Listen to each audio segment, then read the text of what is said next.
आपने हरियाणा और महाराष्ट्र में एक शानदार जीत की बात करी। बहुत बड़ा कमबैक रहा और बहुत कन्विंसिंग विक्ट्री रही दोनों जगह। महाराष्ट्र में तो बहुत बड़ी जीत रही। आपने एक नारा दिया उन दिनों, बटोगे तो कटोगे। तो मैं ये जानना चाह रहा था आपसे कि ये नारा आपके कहाँ से आया, कैसे सोचा, और इसका अर्थ थोड़ा समझाएं हमको।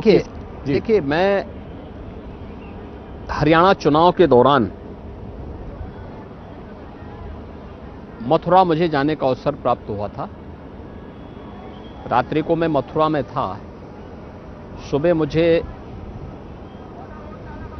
वहां पर आगरा में दुर्गादास राठौर की प्रतिमा का अनावरण करने का अवसर प्राप्त हुआ।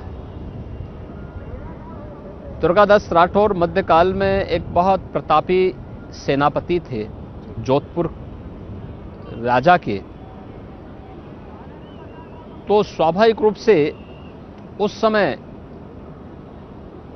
दुर्गादास राठौर के बारे में कहा जाता है कि जब जोधपुर के राजा महाराजा जसवंत सिंह को औरंगजेब परास्त नहीं कर पाया, उन्होंने उनके साथ समझौता किया और समझौते में इस बारे में कहा कि भाई आप अफगानों पे हमला करिए, मैं पीछे से आपकी सहायता करूंगा। राजा जसवंत सिंह जी जब अफगानों पर हमला करने के लिए निकले तो इसी में धोखे से औरंगजेब ने पीछे से हमला किया और राजा जसवंत सिंह उस युद्ध में शहीद हुए। उनका पुत्र अजीत सिंह साथ में था, रानी साथ में थी।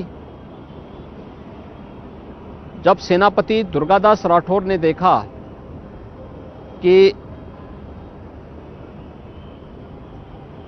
राजा को मारने के बाद अब ये राजकुमार को मारना चाहते हैं, तो उन्होंने राजकुमार और रानी को ले जाकर के एक आश्रम में उन्हें रखा और फिर वहां से उनको दूर लेके चले गए।